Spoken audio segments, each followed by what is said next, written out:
Alors, bienvenue à vous, frères et sœurs qui nous regardez sur Internet, fidèlement. Que le Seigneur vous bénisse, tous et chacun, avec la communauté du Mas d'Asile, qui est réunie pour le 4e dimanche du Carême. Et aujourd'hui, nous n'allons pas continuer le 4e commandement, pas parce que je n'avais pas envie, mais parce qu'il y a un culte avec les enfants, et donc ils ont choisi eux-mêmes le thème du bon samaritain. Et donc, pour être en cohérence avec les enfants, j'ai pensé qu'on pouvait traiter cette parabole, en tout cas le début, parce qu'il y aurait beaucoup à dire sur cette parabole du bon samaritain. Donc, ce sera une approche aujourd'hui. Je vous invite à la prière. Seigneur, nous te louons pour la joie d'être ensemble, pour les enfants aussi, ceux qui ont pu venir avec leurs parents, que tu les bénisses, que tu nous aides à les accompagner dans leur croissance spirituelle en tant que communauté chrétienne, que famille d'église, que tu bénisses les parents qui n'ont pas une tâche facile à l'époque actuelle, les grands-parents aussi, qui jouent un rôle important, et que ta parole ce matin touche nos cœurs, nous soit en bénédiction. Au nom de Jésus, nous te prions. Amen.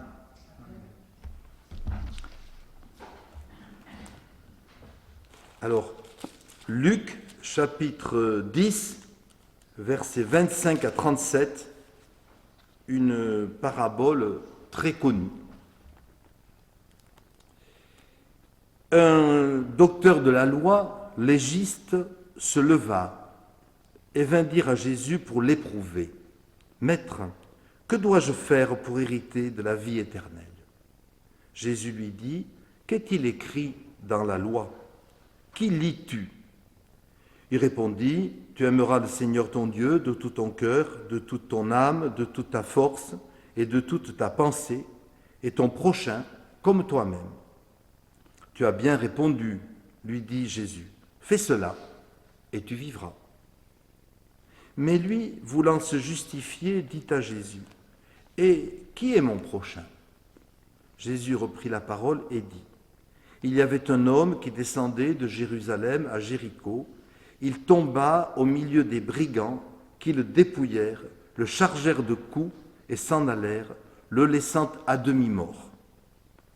Un prêtre qui fortuitement descendait par le même chemin, ayant vu cet homme, passa outre. Un lévite qui arriva aussi dans ce lieu, l'ayant vu, passa son chemin.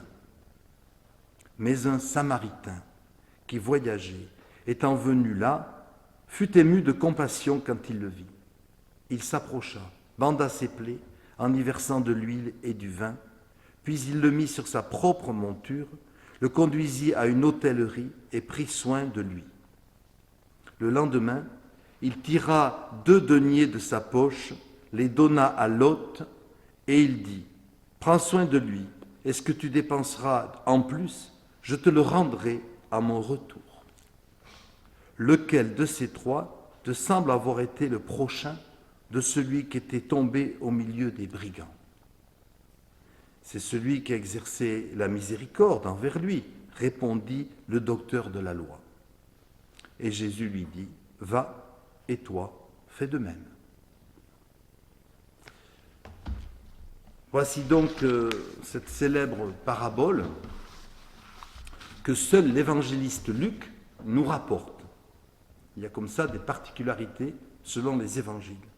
Parabole dérangeante, parce qu'elle n'est pas conforme au modèle social de l'époque où les Samaritains étaient marginalisés, n'ayant pas la pure religion, donc il ne fallait pas les fréquenter. Donc Jésus met en valeur précisément un de ces Samaritains.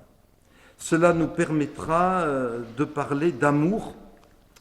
Alors comme je l'ai dit tout à l'heure, il y aurait beaucoup à dire sur cette parabole, nous n'allons que l'effleurer aujourd'hui. Peut-être nous y reviendrons une autre fois. Première question de ce docteur de la loi qui vient questionner Jésus un beau jour comme ça. Que dois-je faire, d'après toi, pour hériter la vie éternelle ? Un peu plus tard, dans ce même évangile de Luc, il y a un jeune homme riche qui pose exactement la même question. Que dois-je faire pour hériter le royaume de Dieu?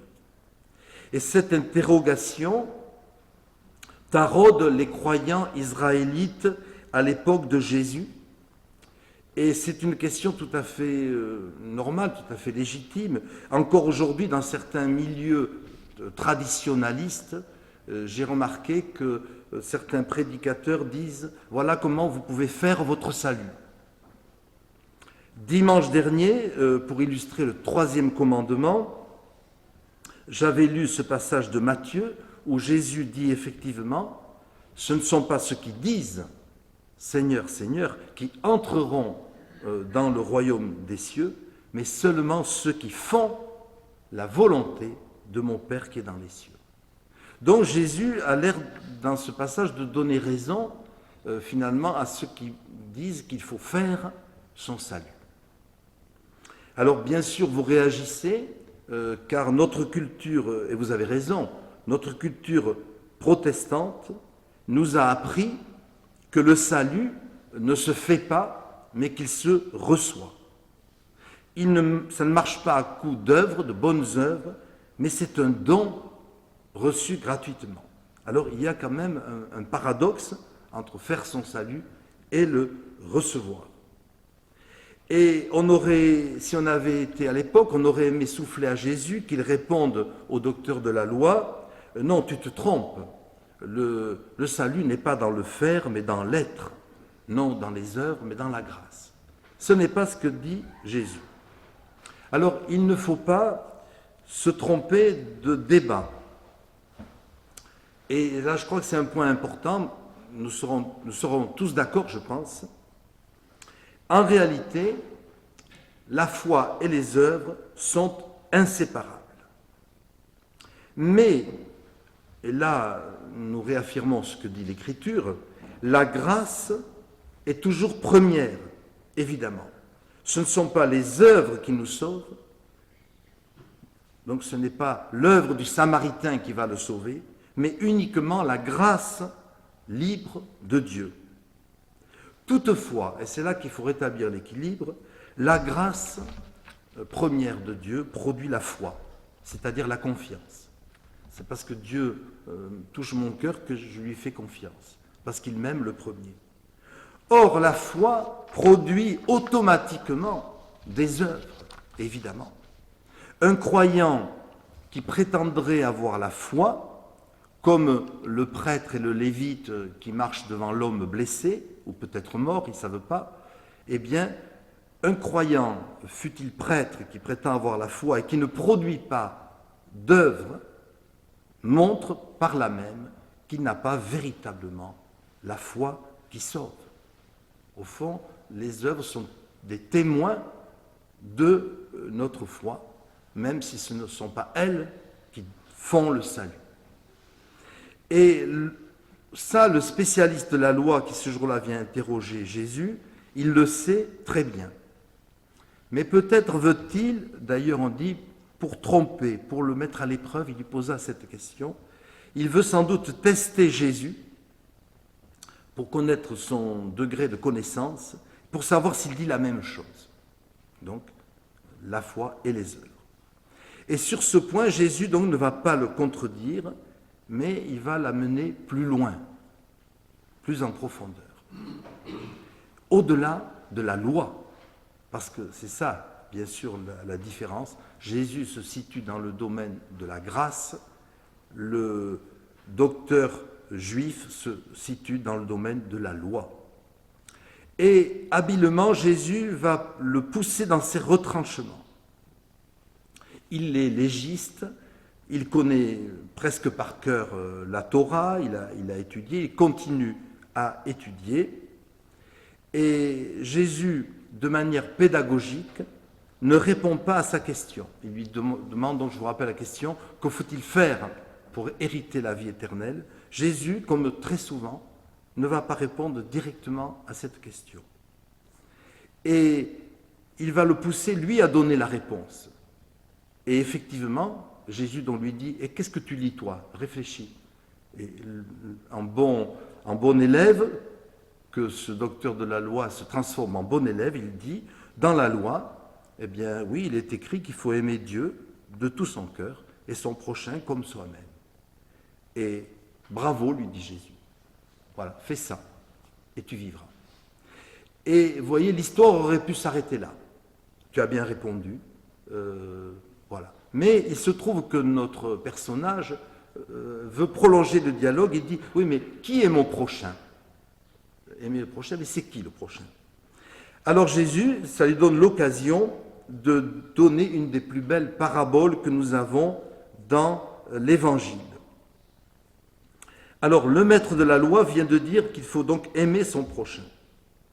Pourtant, cette même loi de l'Ancien Testament contient des réserves.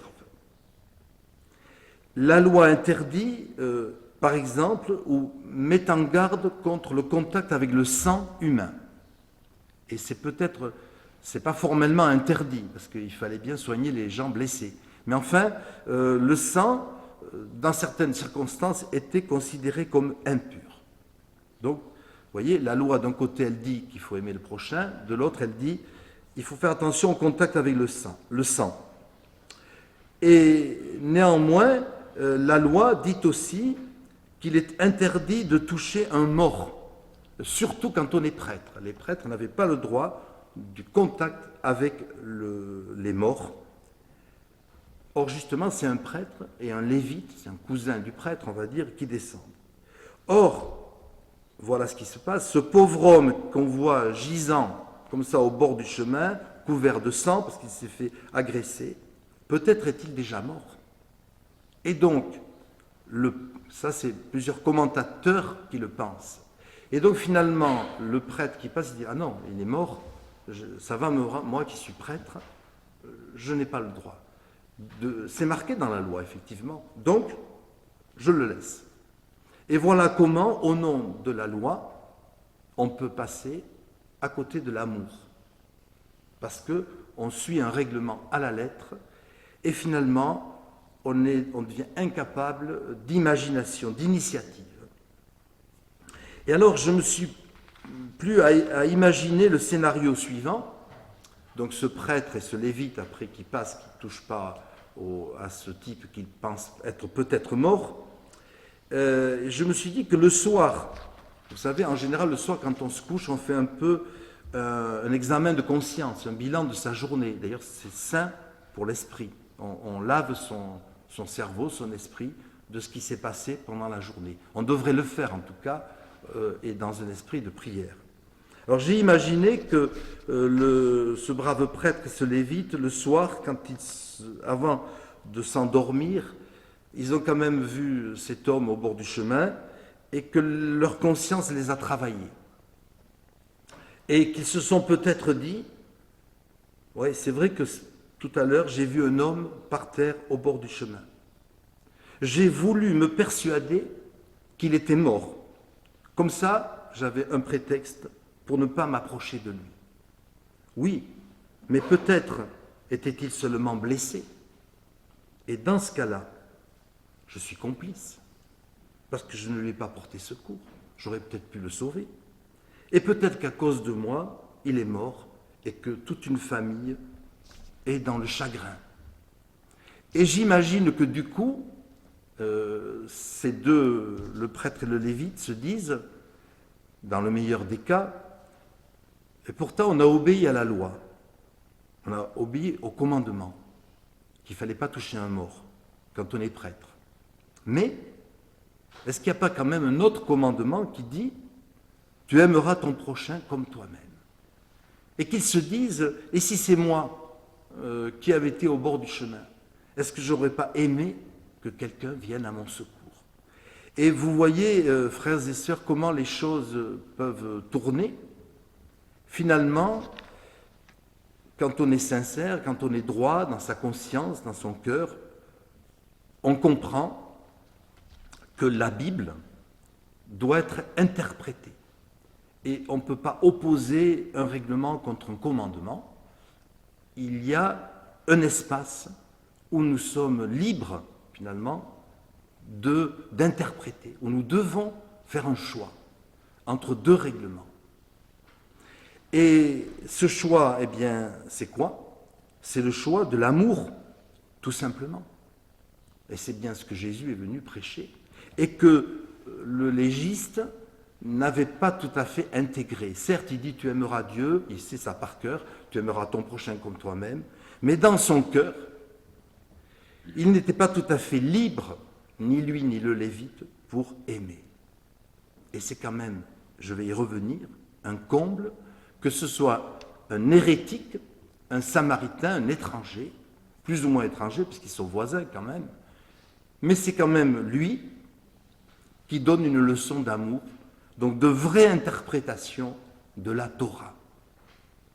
Et c'est ça, bien sûr, la pointe de cette parabole, et c'est là que Jésus nous oblige à réfléchir. Donc, frères et sœurs, c'est l'amour avec sa part d'improvisation et de transgression apparente qui est dans le vrai. L'amour est toujours dans le vrai. Mais ça dérange. Parce que ça donne une liberté, quand on aime, que les gens ne comprennent pas toujours. Et dans nos vies et dans la vie de nos églises, n'en est-il pas de même? Nous avons mis en place des règles, des règlements, une discipline ecclésiastique. On devient un peu des casuistes, et ça c'est un reproche que les réformateurs faisaient à la théologie de l'époque, et des fois on a tendance à y retomber. Alors certes, on a besoin de règlements, évidemment, de discipline, parce que c'est notre nature humaine. Le péché a créé un grand désordre dans nos vies, dans le monde. Il faut bien des règles pour essayer de corriger un petit peu ce désordre. Donc, évidemment, que Jésus n'est pas contre les règlements, ni la discipline, ni la loi en tant que telle. Mais là où je veux en venir, c'est que c'est la vie. Certains jours, l'imprévu se produit. Moi, cette semaine, voilà, c'est peut-être votre cas aussi, selon les moments, on a des imprévus à gérer. Et là, tout d'un coup, tout ce qu'on avait prévu, organisé, c'est fichu par terre. Il faut improviser. C'est ce qu'on appelle l'inattendu de la providence. Et il y a des jours où il faut s'adapter. Et on a beau tout prévoir, la loi, je ne sais pas combien il existe de commandements dans le judaïsme, eh bien il y aura toujours un point en face duquel il n'y aura pas de commandement adapté. Il y a des événements qui nous bousculent, qui nous obligent à changer ce qui avait été dit, pourtant est décidé. On avait dit que, mais voilà qu'il y a quelque chose qui arrive, et on est obligé, si on est intelligent, de s'adapter, de dire oui, mais on avait décidé ça, mais il se trouve que, donc il faut s'adapter.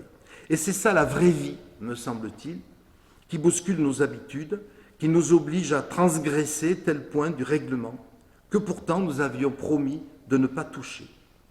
Mais quand on fait le bilan, on découvre qu'on a bien fait.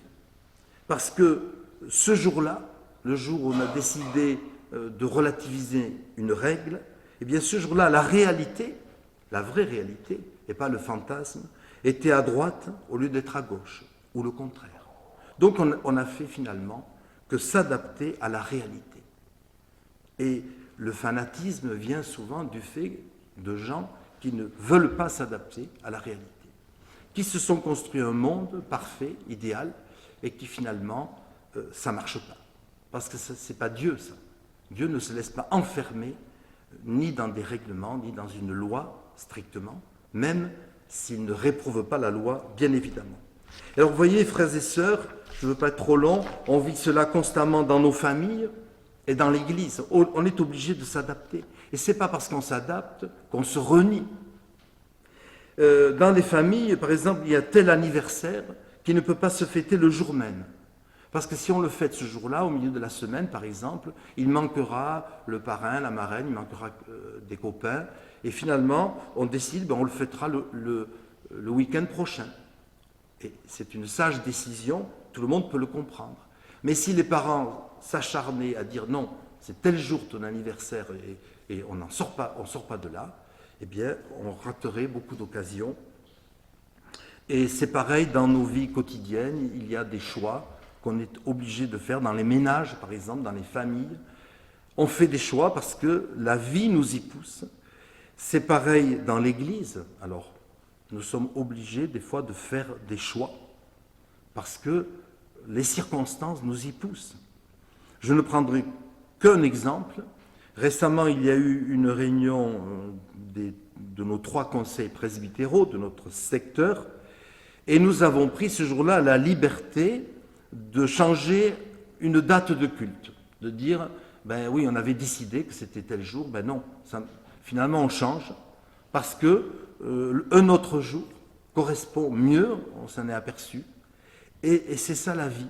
Et heureusement que, j'espère en tout cas, que nous avons tous assez de souplesse, d'intelligence pour nous adapter, et c'est ce que j'appelle interpréter la loi au filtre de l'amour. Et oui, la loi, d'accord, mais il faut le filtre de l'amour pour être dans le vrai. Sans amour, on n'est pas dans la vraie réalité, on est dans le fantasme. Et le fantasme peut être dangereux. Et j'en viens pour terminer au personnage très sympathique du Samaritain. Voilà un homme qui, sans être juif, a tout compris. Il a à peu près les mêmes codes que les Israélites, parce qu'ils avaient leurs règles, les Samaritains, ne croyons pas ça, ils n'étaient pas sans règles, mais il est libre, à la différence du prêtre et de Lévite, il est libre dans son cœur. Et il voit un blessé, il ne sait pas encore s'il est blessé ou mort, il n'écoute que son cœur, et il s'en va le secourir. Et c'est cette liberté qui est extraordinaire. Il est plus libre que le prêtre qui pourtant enseignait la Torah qui devait libérer. Mais l'autre qui est un hérétique au plan théologique, il se montre plus dans le vrai, plus libre. Mais cette liberté, n'est-ce pas déjà, frères et sœurs, un signe de l'Esprit Saint? Là, que dit saint Paul, là où est l'Esprit du Seigneur, là est la liberté. Donc, liberté, amour, esprit, vous voyez, tout cela s'harmonise. Et c'est cette leçon dérangeante que Jésus nous donne à ce prêtre et à ce légiste qui est un spécialiste de la loi. Il lui fait comprendre que dans ce cas-là, un hérétique a agi mieux qu'un croyant orthodoxe. Et revenons à la question du fer. Le prêtre et le lévite n'ont pas su réagir dans une situation d'urgence. Le Samaritain, lui, s'est laissé interpeller par sa conscience. Or, lorsqu'il s'agit du bien, l'Esprit Saint n'est pas loin de la conscience.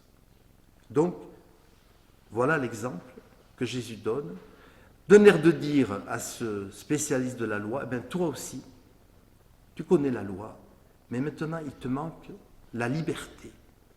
Sous le contrôle de l'esprit, sous le contrôle même de la loi, il te manque la liberté pour interpréter de manière plus juste la loi que tu connais si bien de manière théorique. Alors, frères et sœurs, par cette parabole, Jésus nous explique une chose que nous savons par cœur en tant que chrétiens, que c'est l'amour qui doit guider la religion véritable. J'aime beaucoup cette phrase de saint Augustin, « Aime et fais ce que tu veux ». D'un air de dire, bien sûr, ça, je l'ai déjà cité, si tu aimes, justement, tu ne seras pas égoïste, tu ne feras pas ce que tu voudras, tu feras ce qui est nécessaire à l'autre, à commencer par Dieu. Donc, l'amour est le vrai critère de toute religion.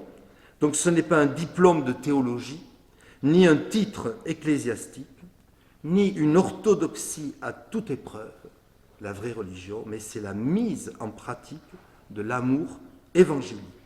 Jésus en a fait son commandement. Voici mon commandement, aimez-vous les uns les autres comme je vous ai aimé. Et j'ai envie de rajouter, eh bien, comme le Samaritain, ne vous posez pas 36 000 questions, agissez. Parce que quand quelqu'un souffre, quand quelqu'un est dans la détresse, il ne faut pas commencer à dire oui, mais ceci, cela, non. Il faut aimer cette personne inconditionnellement et suivre l'impulsion de son propre cœur, sous le contrôle de l'esprit. Voilà donc, frères et sœurs, que Jésus était bien qualifié pour répondre à ce docteur de la loi. Et nous aussi, si nous nous approchons de Jésus, il nous apprendra à aimer comme lui. Aimez-vous les uns les autres comme je vous ai aimé. Donc, il est notre seul modèle dans tous les domaines. Et si nous nous approchons de Jésus, si nous suivons ce qu'il nous dit, alors il nous enseignera de nouvelles paraboles. Il y a encore plein de paraboles à vivre. Amen. Mes petits enfants, dit Jésus, je suis encore pour un peu de temps parmi vous. Je vous donne un commandement nouveau. Aimez-vous les uns les autres comme moi je vous ai aimés. Vous aussi, aimez-vous les uns les autres. À ceci tous reconnaîtront que vous êtes mes disciples si vous avez de l'amour les uns pour les autres. Que le Seigneur, plein de miséricorde et d'amour, lui qui nous a enseigné l'amour véritable par l'exemple du bon Samaritain, qu'il nous bénisse, nous, nos familles et nos amis, que sa paix, que sa bénédiction descendent sur nous et qu'elles y demeurent, au nom du Père et du Fils et du Saint-Esprit. Amen.